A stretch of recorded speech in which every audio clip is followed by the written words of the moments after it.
Olá, tudo bem? Eu sou o Douglas Ferreira e esse é o Business Cast da semana.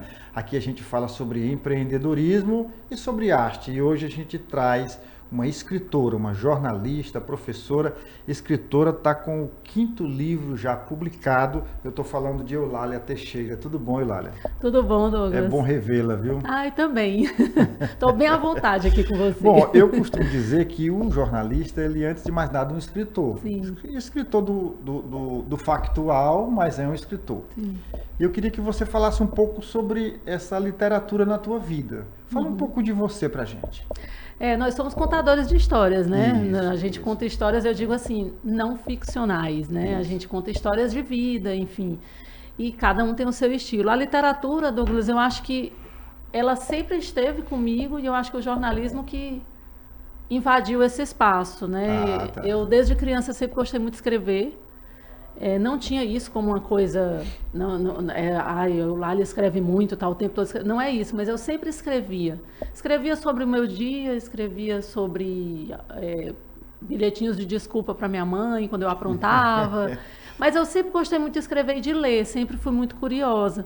Então eu sempre tive a literatura muito próxima a mim. E quando chegou naquele período de decisão, qual curso que vai fazer, eu queria publicidade, eu pensava em letras, aí publicidade não tinha aqui, na época. Pensava em fazer letras, mas eu não queria ser professora de português. Aí a gente também pensa muito pequeno, às vezes a gente não entende o que é uma formação também, né? Hoje eu já vejo o curso de letras, hoje a gente entende a complexidade que é um curso. Aí pensava em publicidade, pensava em letras, pensava em história, pensava em direito. E aí vou fazer jornalismo. Aí eu acabei fazendo jornalismo e me apaixonei, assim, por contar histórias. Eu gosto muito de contar histórias. E aí fui deixando a literatura. Nunca deixei de escrever, mas nunca me aventurei em publicar. Mas eu sempre escrevi. Só ando com caderno, eu sempre faço anotações, eu venho uma coisa na minha cabeça, eu escrevo. Então, eu nunca deixei. E aí, fui pensando de uma forma mais assim, em publicar já depois dos 40 anos. Pois é, no meu caso foi um pouco diferente. No meu caso, eu fui fazer jornalismo para aprender a escrever. Porque eu admirava a profissão, eu me inspirava muito num jornalista que era meu vizinho, Fabrício de Arelião, não canso de contar essa história. Eu gostava do dia a dia dele, daquela coisa de sentar a máquina de escrever, de se concentrar. Eu era amigo do filho dele.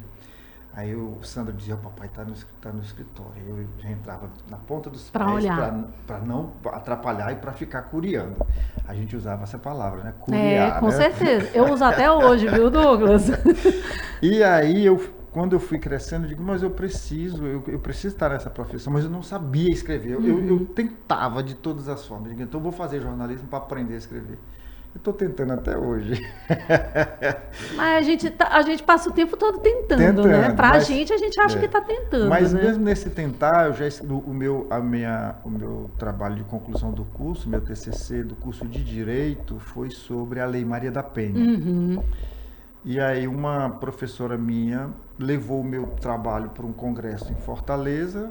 Aí uns professores de São Luís tomaram conhecimento, porque foram os 10 anos da Lei Maria da Penha falando sobre a eficácia da lei.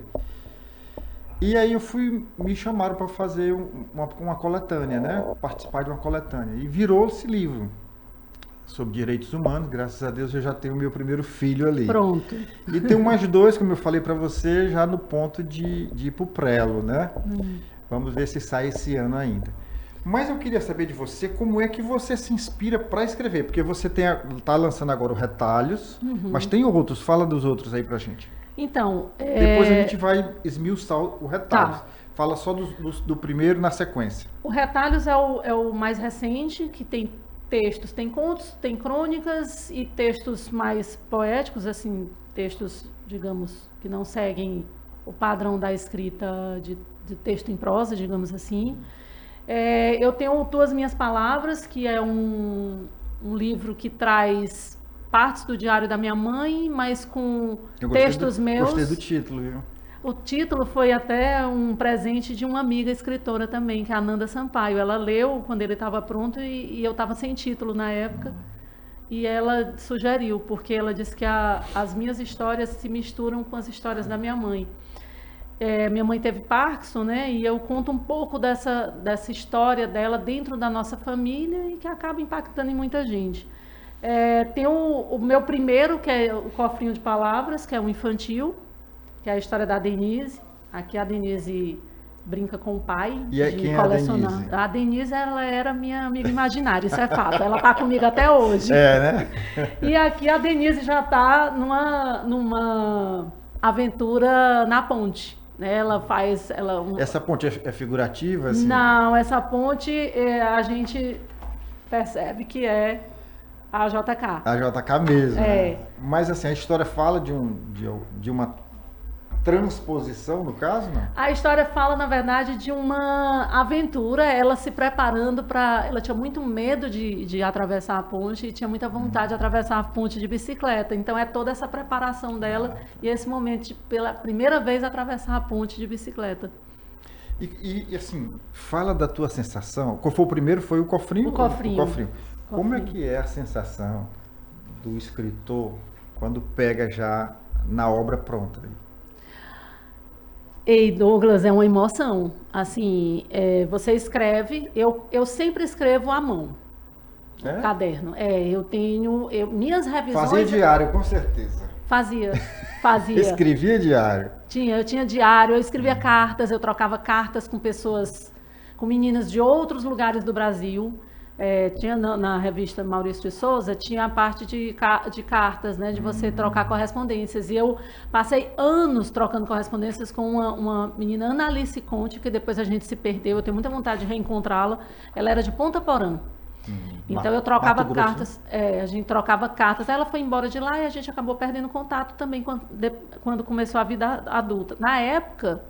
Ela me mandou uma foto 3x4 dela, eu mandei uma foto 3x4 minha, porque era o que a gente tinha, né, para trocar. Né? E eu era amiga de todo mundo que trabalhava nos Correios no fundo da minha casa, eu ia lá quase todo dia. Eu tinha essa paixão por cartas, então eu sempre escrevi muitas cartas, mas aí quando você escreve a história, eu estava com a história do Cofrinho pronta, eu tinha algumas histórias infantis, mostrei para o editor, que é o Leonardo Dias, ele disse, nossa, está um belo livro infantil. Eu disse, será e tal. E aí, quando foi o processo de ilustração, que é um processo de parceria, que tem muito a ver com a gente que trabalha com televisão, essa coisa de casar o texto com a imagem. Então, o meu trabalho com a ilustradora, que é a Ângela Rego, foi um trabalho muito bom. Assim, eu dizia como era que eu pensava na minha personagem, a Ângela conseguia materializar isso. Quando eu vi o livro pronto, eu fiquei muito emocionada. E aí eu percebi que depois que ele está pronto, é uma outra emoção a leitura, né? Cada processo, vem a revisão, depois vem as ilustrações, depois vem aquele boneco, aí quando você pega ele pronto mesmo, saído da gráfica, dá uma emoção muito grande, e naquele momento ele deixa de ser seu. É do mundo. É engraçado, né? Isso, porque muitas pessoas falam sobre o livro, coisas que eu não pensei quando eu escrevi, que eu não pensava, mesmo depois de ler, né? São as releituras, né? Isso. E assim, a emoção é grande. O Retalhos agora, eu tenho um prefácio da professora doutora Samária Andrade, tive o prazer da Samária escrever o prefácio. Eu até comentei com ela que eu li, quando eu reuni os textos, eu me emocionei, aí quando eu recebi o prefácio dela, eu me emocionei mais. Quando eu recebi o boneco dele, eu me emocionei. Quando eu vi ele pronto, eu chorei muito quando eu vi. Porque, assim, ele tem muito de mim e muito das mulheres que me cercam e que me fazem quem eu sou. Né? Tanto que a dedicatória do livro eu coloco para meus pedaços que compõem o mosaico de quem sou. O todo. E aí, assim, tem muito isso. Mas eu fico muito emocionada quando eu vejo... E eu te faço essa pergunta porque eu escrevo todos os dias e eu estou num ritmo, assim, quase industrial. É terrível quando você escreve assim, né? Mas é a vida. Mas eu não deixo de ler o artigo ou a matéria que eu escrevo dentro do administrativo do portal, que é só eu que tenho acesso, e depois de publicado. Sim. É uma outra sensação. É, né? Outra sensação. Primeiro, para poder corrigir os erros que às vezes passa. A gente está com o olhar viciado, né? Mas aí eu vou ler, não mais como autor, mas como leitor. Eu acho que é isso, essa é a diferença, né? Quando você pegou o livro, você foi lê-lo não como autora, mas como leitora. Ele deixa, realmente tem isso, ele deixa de ser seu. Até porque você vem com um monte de interpretação, as pessoas enxergam coisas que às vezes você nem teve essa intenção, e você talvez não tenha enxergado, mas é isso que a literatura faz com a gente, né? É isso que a arte faz com a gente, né? E que leva essa coisa da... É por isso que é tão importante a leitura e as pessoas, as crianças deveriam começar a ler muito cedo, a ler livros, ler contos, ler poesia, porque diferentemente das redes sociais de hoje, exercita muito mais a mente a leitura do que o visual. Parece que o visual dá preguiça de pensar, né? Já está tudo muito pronto ali para você, tudo né? Tudo ali mastigadinho, né? E eu não tive uma infância de muita leitura. Eu li muito, mas não Mas é porque era difícil o ler. acesso a livro quando a gente era criança também. A gente tinha muitas enciclopédias, né? Isso, eu lia porque minha mãe, a gente era de uma família muito pobre, mas a minha mãe nunca deixou faltar enciclopédia. Passava aqueles vendedores de livro. Eu amava enciclopédia. Sabe qual é a mania que eu tinha também, Douglas? Eu estava me lembrando um dia desse, que às vezes a gente vai esquecendo, ainda mais depois que a gente passa dos 50, né? A gente esquece algumas coisas. Eu gostava de ler dicionário. Mas não era de ler dicionário assim, pegar e ler. Eu abria do nada, aí eu li uma palavra e, nossa, que palavra engraçada. E eu ia atrás do significado dela. E foi até por isso que surgiu também um pouco da história do cofrinho. Tem a ver com isso, que o pai trazia uma palavra nova para ela e ela ia atrás de buscar o que ela significava. Eu também ganhei um dicionário muito cedo e eu tinha esse hábito. Ainda hoje eu tenho o hábito de entender o sentido das palavras. Sim. E a gente hoje tem tanta palavra que está mal colocada, né?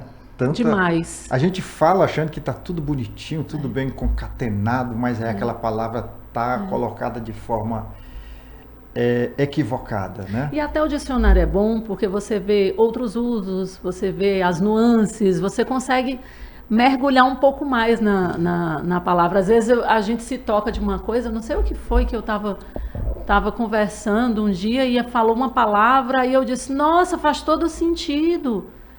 Quer dizer, tem a ver com uma coisa que às vezes a gente usa no nosso dia a dia, a gente não percebe o porquê da existência dela daquela forma, né? Vê se eu lembro aqui de algumas palavras que outro dia, eu procurando a origem da palavra favela, né? Uhum. E aí eu descobri... Ela é bem nossa, né? E eu descobri uma coisa, assim, bem interessante, que favela é bem nordeste, né? Tanto que não tem uma tradução para o inglês. É uma planta, uma árvore da caatinga. Uhum. E aí eu fui... Por que você chama um aglomerado urbano de favela? E aí isso remete à época de Antônio Conselheiro, lá em Canudos, quando as milícias da época, a milícia no sentido de militar mesmo, foram combater Canudos e tinha policiais de São Paulo, do Rio de Janeiro, e esse povo não era acostumado com o nosso sol, o nosso calor, né? E eles se protegiam do sol debaixo dos pés de favela. Olha só. Bom, isso aí é um fato. Aí eles voltam, conseguem derrubar Canudos, matou todo mundo, foram embora. E aí quando eles retornaram, naquela época no Brasil, o aluguel era muito caro. E o policial era muito mal pago. Não dava sequer para pagar o aluguel e comer. Então muitos começaram a subir os morros, ocupar áreas de risco, construir barracões de zinco. Olha a música do barracão de zinco, né? E um dia, esse povo que foi para Canudo se viu naquela situação. E naquele churrasquinho que, por mais que a situação seja ruim financeiramente, a gente sempre dá um jeito de fazer um churrasquinho no final de semana. Eles reunidos lá, e aí um disse assim, rapaz, a gente está morando hoje aqui numa situação tão deprimente, na beira de um esgoto, um barracão está pior do que lá na favela, debaixo do pé de favela. Daí é que vem a expressão favela. É uma expressão que a minha pesquisa do mestrado, eu trabalhei com... eu falava sobre grupos marginalizados, então favela não tem a tradução para o inglês, né? Sim, da forma não. real. Você tem adaptações, por quê? Porque é uma coisa muito nossa, né? É uma situação muito nossa. Não que não exista áreas periféricas, áreas de pobreza e de vulnerabilidade, não é isso. É porque da forma como é aqui no Brasil, não é a mesma forma como é lá. Olha outra palavra que a gente utiliza de forma equivocada. A autópsia. A gente fala Sim. que foi realizada uma autópsia num cadáver. Eu nunca digo, eu só digo necrópsia. Necrópsia. Mas a gente vê isso no cinema, na literatura, a gente vê isso a gente vê isso no Jornal Nacional. Virou o uso, né?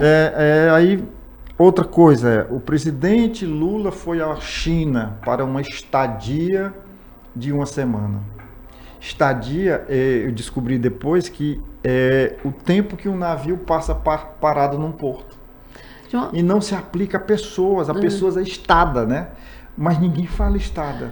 Fica até estranho quando você fala estada. Eu tinha uma professora de português, e isso quando eu já era jornalista, uma pessoa também num curso falou isso também. Mas a minha professora dizia assim, ela brincava muito comigo, ela dizia, Eulália, quem é que corre atrás de um prejuízo? É a expressão mais sem sentido que eu vejo na minha vida. Evite essas expressões, que quando a gente vai para a compreensão do que ela está dizendo, ela não faz sentido. E eu não uso. Porque dizem, né, que quando uma pessoa que você admira, ou quando você recebe alguma reclamação por um uso indevido de uma palavra, eu nunca mais uso. Tem coisa que fica para o resto da minha vida. Eu dos professores de português... que eu estou te falando também não uso mais. Né?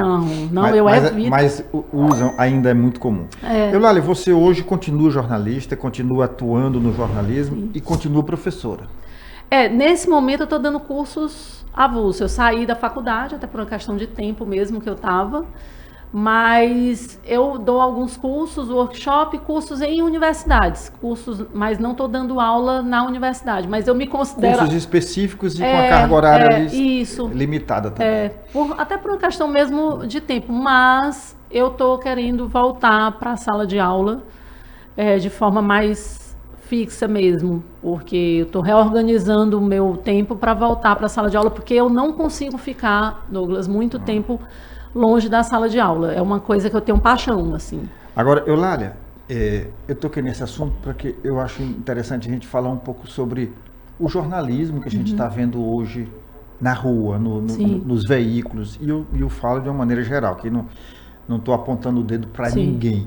Tem hora que eu me assusto, porque eu sou da primeira turma de jornalismo, né?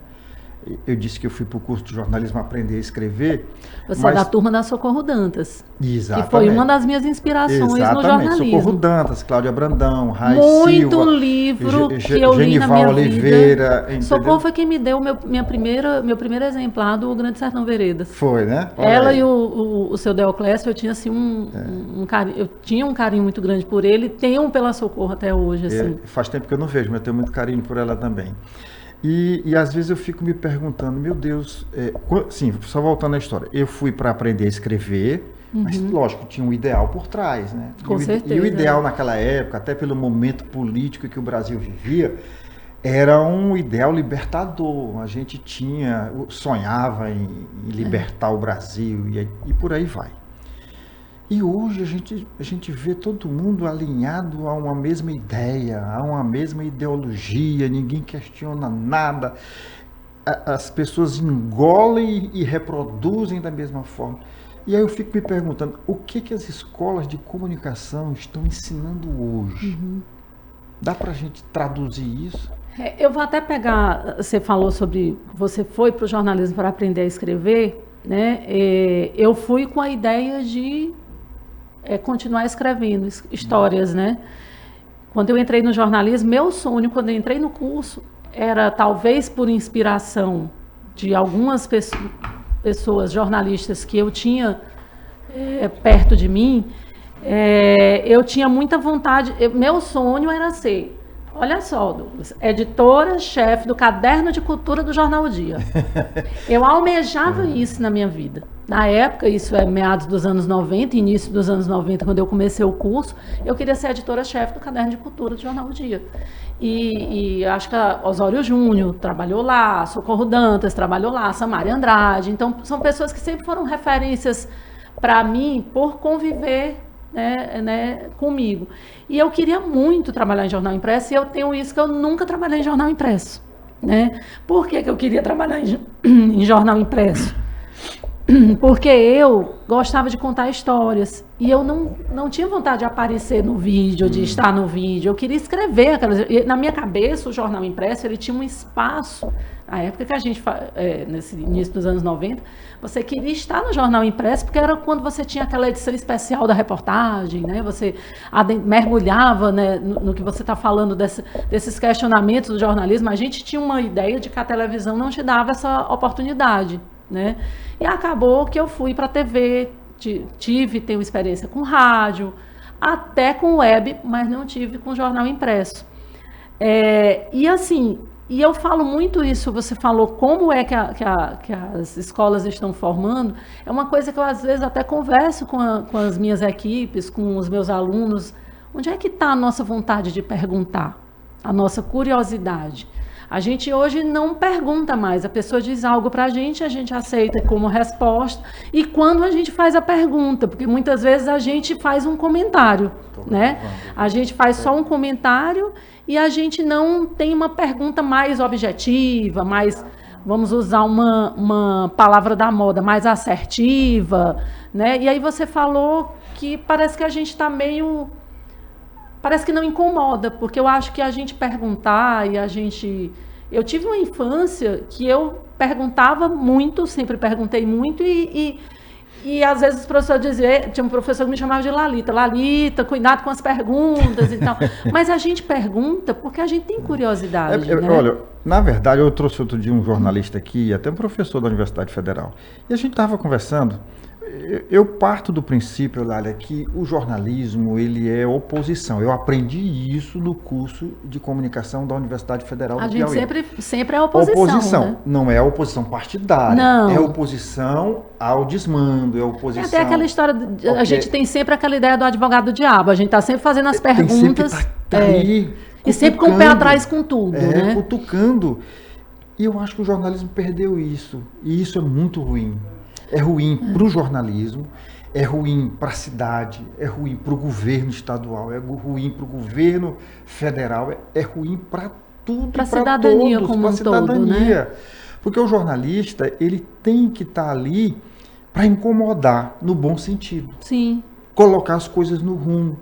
Então hoje, e eu tenho essa experiência de ter passado 33 anos digamos assim, no jornalismo televisivo comercial, e assim, aquilo me incomodava tanto de você estar diante de um gestor, vamos pegar aqui um governador, que pesa sobre o governo dele um esquema criminoso de desvio de dinheiro, e você não puder perguntar, não poder falar sobre aquilo.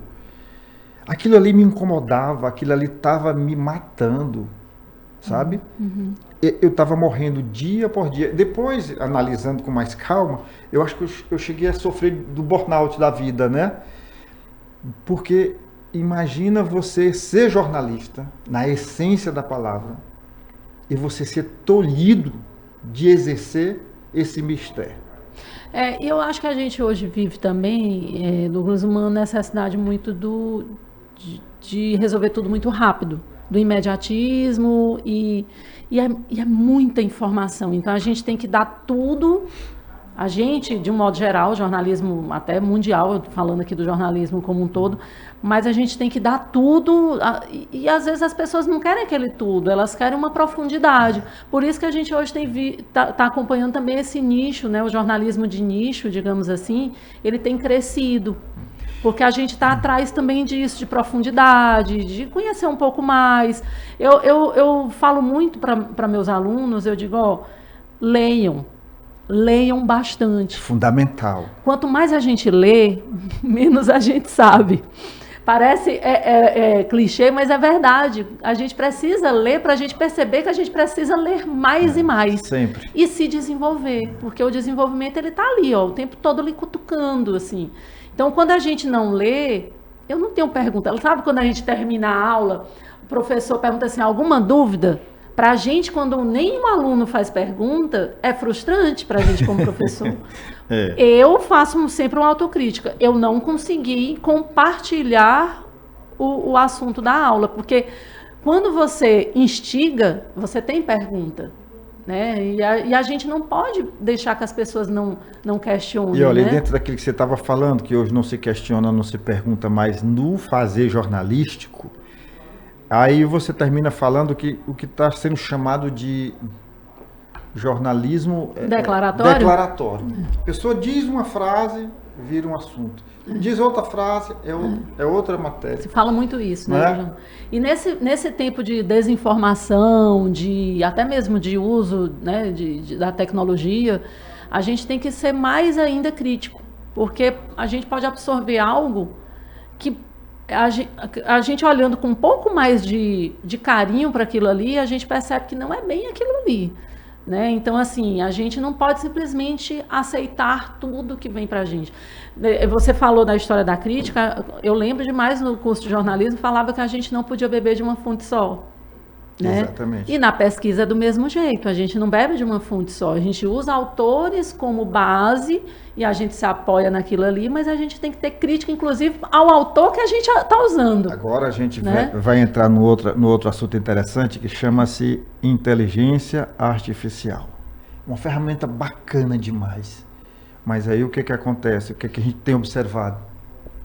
Os colegas lançam mão dessa tecnologia, mas não interagem com ela. Na hora do prompt ele não informa, ele não coloca, não dá direcionamento, ele pede para a ferramenta desenvolver um tema, e aí é terrível, porque se você já não consegue escrever, você agora não está conseguindo não está precisando mais nem pensar, e é terrível isso.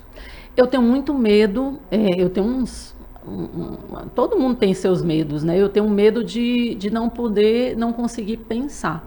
O que eu quero dizer não conseguir pensar? Eu gosto de questionar, eu não gosto de aceitar. Eu sempre fui assim, desde criança, falava uma coisa, mas por quê?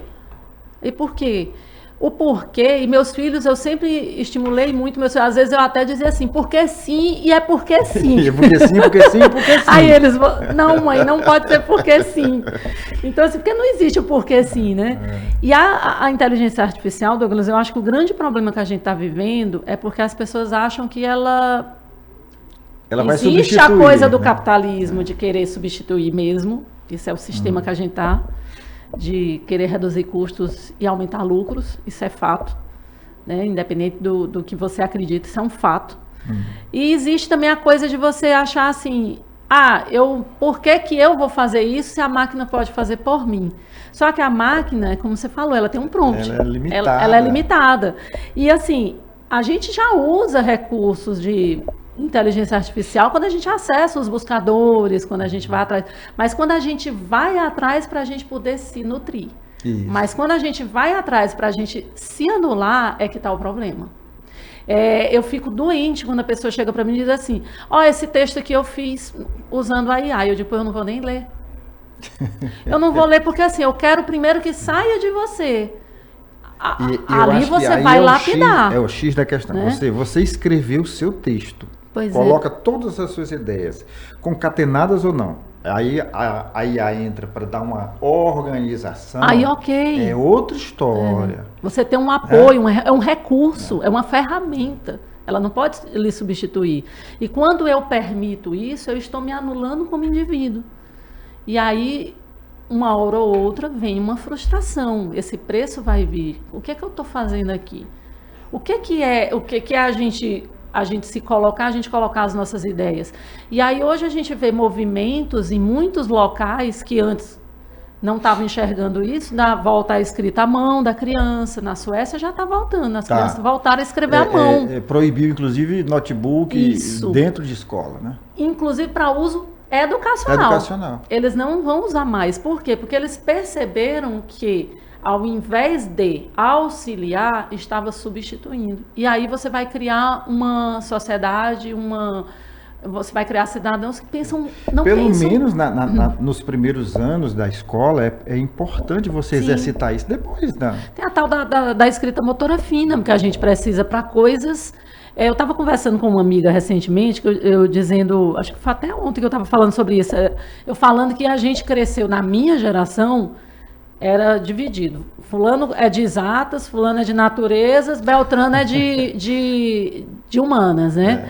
E a gente meio que... Não, eu odeio matemática. Só que a gente usa matemática o tempo todo. E matemática é filosofia. Tá tudo... Tá na natureza. Tá na natureza e tá tudo junto, né? Ao atravessar a rua, eu tô usando a física, eu tô usando a matemática. Eu vou atravessar a rua, é meio que automático, mas eu calculo ali na minha cabeça aquele tempo que aquele carro vai demorar para chegar até onde eu estou. Velocidade de deslocamento. É igual, medo é normal, ansiedade é normal, dentro de um limite que nos traga o quê? Segurança. Eu sentir medo, como a Denise tinha medo aqui de atravessar a ponte, provoca nela o quê? Uma segurança, um planejamento para ela enfrentar uma aventura. E se o ser humano não sentisse medo, metade já tinha morrido. Não existia mais não.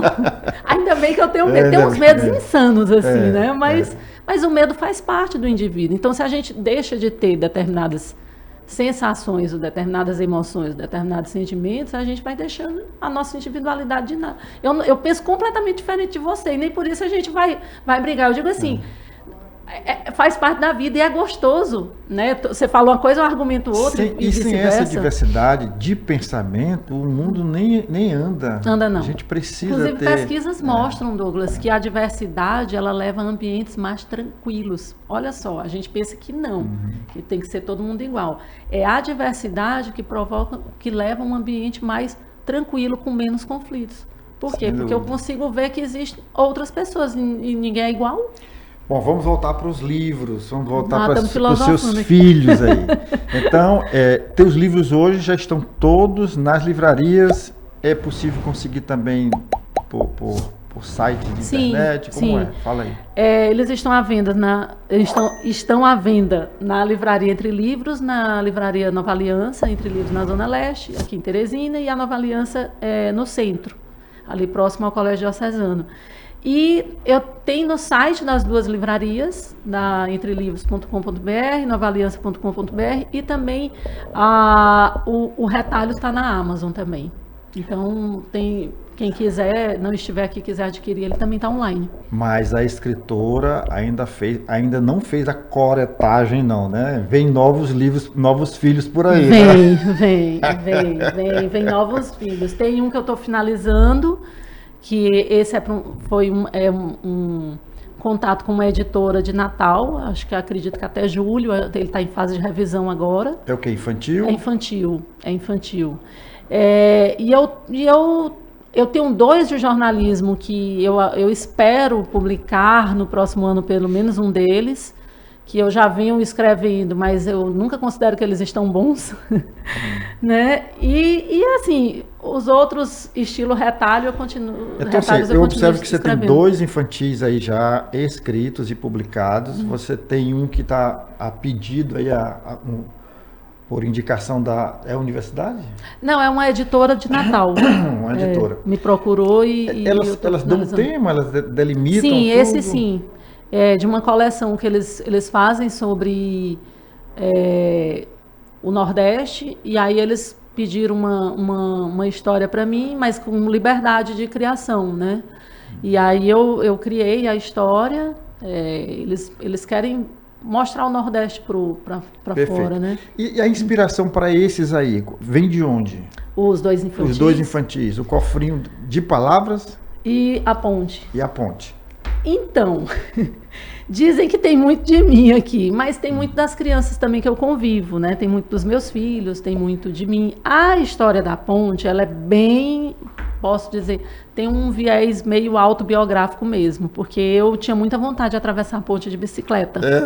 Só que eu já era maiorzinha que a Denise, mas eu tinha muito medo.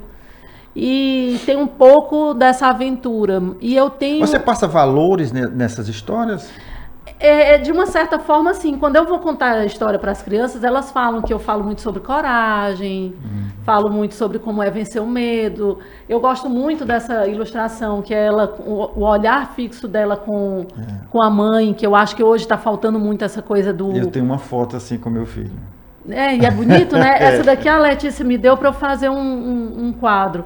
Eu trago muito essa relação entre pais e filhos, assim, o cofrinho tem uma coisa digamos assim, pedagógico, né, de aprender novas palavras para a criança, mas tem muito afeto, muita relação. É uma brincadeira dela com o pai, assim, a relação dela com o pai. E coisa do respeito. Até a própria Socorro Dantas que falou que gosta muito do final desse livro, como a Denise conversa com os pais, e assim, como ela encerra...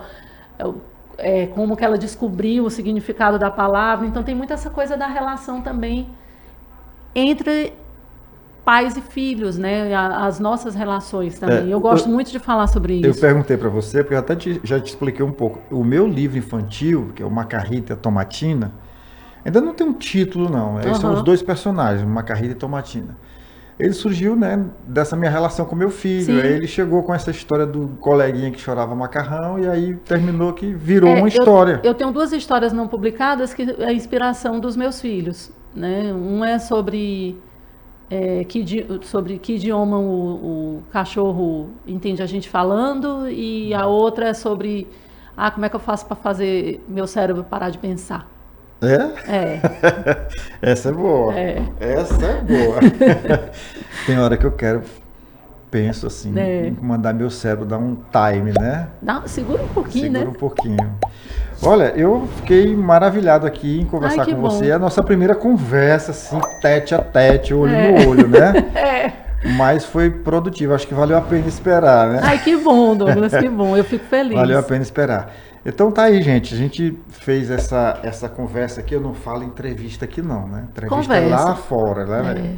É no outro formato. É um bate-papo, né? É um bate-papo bem informal. E eu queria saber de você, você falou que tem mais livros aí, né? Se eu pedisse para você escrever um livro hoje, qual era o primeiro tema que viria na tua cabeça?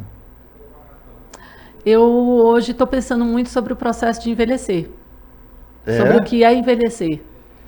Eu acho que porque quando a gente perde os pais, que a gente vira o primeiro da fila, né, dentro do núcleo familiar, a gente tem muito essa coisa de pensar na finitude dela.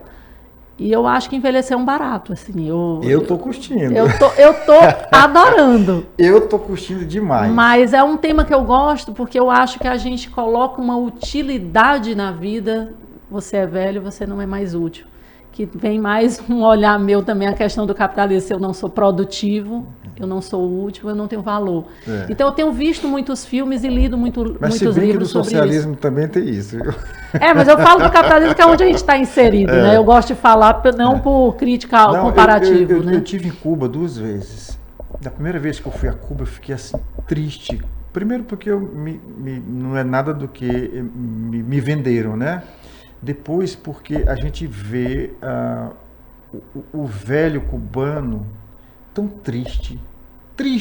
O velho em si, aqui, quando a gente fala na velhice ali dos aposentados da Praça Rio Branco, né?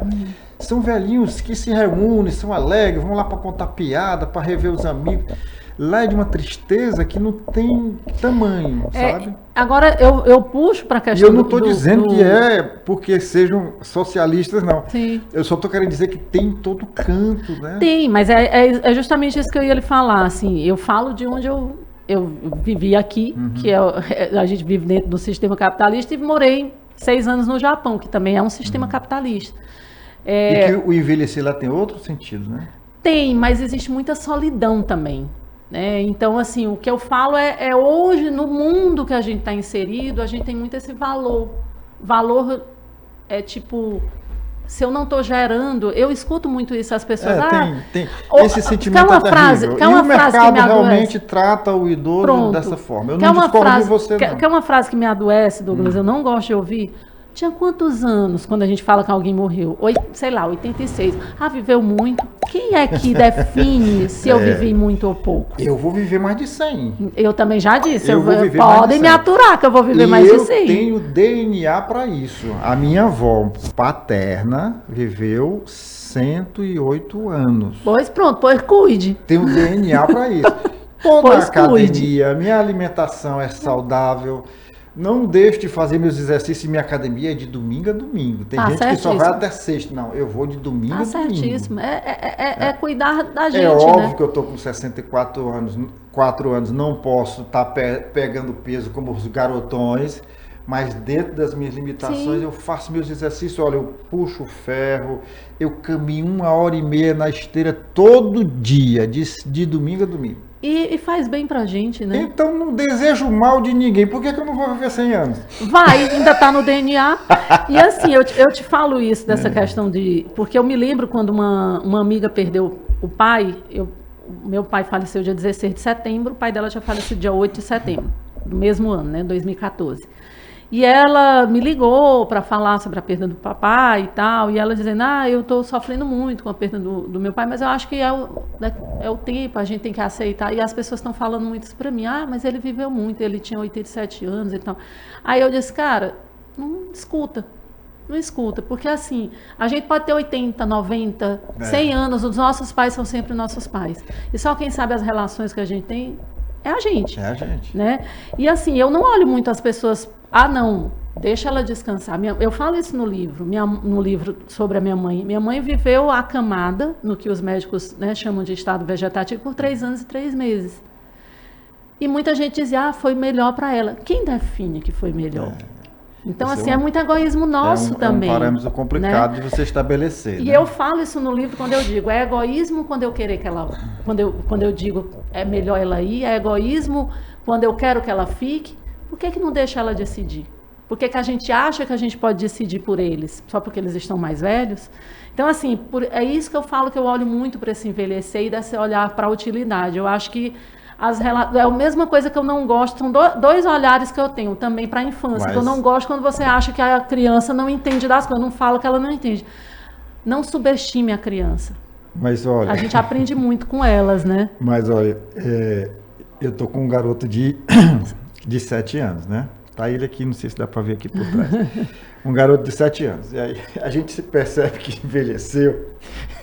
Não, porque esse menino me surpreende todo dia, né? De todas as formas. Né? Me deu um tema para eu escrever um livro, sim, que foi Uma Carrida Tomatina.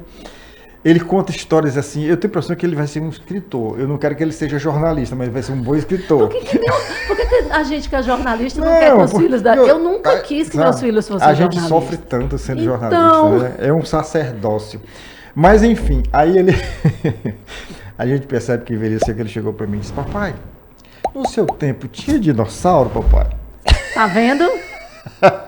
Aí você diz assim... Entendeu? Então... Eu digo, até tem, mas... Não é os são outros. São outros. Mas olha, me dá só um minutinho aqui para mandar um recado para os nossos apoiadores. Eu queria mandar um abraço bem carinhoso para todos os que fazem a Estrada Mob. A Estrada Mob é uma empresa genuinamente piauiense, ela é especializada no transporte de colaboradores para grandes grupos empresariais. E apesar de ser do Piauí, ela hoje atua também no Maranhão. Um abraço para todos os que fazem a Estrada Mob, uma empresa que está com a gente desde o início. Temos também instituições como o Senac e o Sesc que dispensam apresentações, né? Temos a Léo Madeiras, do amigo Marcos, temos o MOVE, o Movimento Empreender Piauí, na pessoa do presidente Marcelino Lopes, um abraço para todos também. A Automaster, a Pneubec, a Socimol, que é uma empresa do Grupo Claudino, que está aí no mercado oferecendo emprego e gerando emprego e gerando também impostos para o nosso estado. Nós temos a Pax União, 53 anos no mercado, atendendo as famílias nos momentos mais difíceis. Você falou aqui da morte do seu pai, eu também perdi meu pai na pandemia. E a gente sabe o quanto é difícil esse momento. Então, uma empresa que presta esse serviço naquele momento mais fragilizado das famílias é importante, e a Pax União faz isso para você. Nós temos o SESI, temos o Senai e o Centro das Indústrias do Estado do Piauí. O nosso muito obrigado. Bom, Eulala, chegamos ao final. Mas eu quero que você agora olhe para aquela lente que não é a da verdade, mas é a sua. Certo. E você deixa a sua mensagem aí para todo mundo, para os seus leitores, para os seus alunos e para os jornalistas, para os nossos colegas. Douglas, primeiro agradecer, né, a oportunidade da gente conversar, bater esse papo. Assim, o que eu acho que eu gostaria de deixar é o que eu falo muito em sala de aula, que eu falo muito para as pessoas. Primeiro é se permita, né, acredite em você. Pode parecer que autoajuda, piegas, não é, mas é porque falta a gente às vezes acreditar, a gente é muito crítico com a gente mesmo, às vezes a gente deixa de acreditar na gente. E se você quer algo, vá atrás. Lê é muito importante. Eu acho que a leitura ela tem que estar com a gente o tempo todo, esse olhar crítico, né? E assim, eu acho que o recado é esse, é viver um dia de cada vez com uma noite pelo meio. Eu gosto muito de dizer essa frase, que vem, a minha mãe gostava de dizer e eu adotei para mim. E cercado de livros, cercado de conhecimento, porque eu acho que faz a gente melhor, faz a gente olhar para o outro, a gente praticar realmente a palavra da moda, mas que a gente pratica pouco, que é a empatia. Eu acho que seria isso. A leitura ela também ajuda a gente a praticar essa empatia e esse respeito. Respeitar as opiniões, né? Com certeza. A gente, às vezes, entra nos embates assim, desnecessários porque o outro pensa diferente da gente, né? Que bom que pensa, né? Que bom que pensa. Graças a Deus que pensa. Bom, por hoje é só. Muito obrigado por ter vindo. Douglas. Você já sabe, toda semana tem um episódio novo e eu conto com a tua audiência. Valeu. Valeu.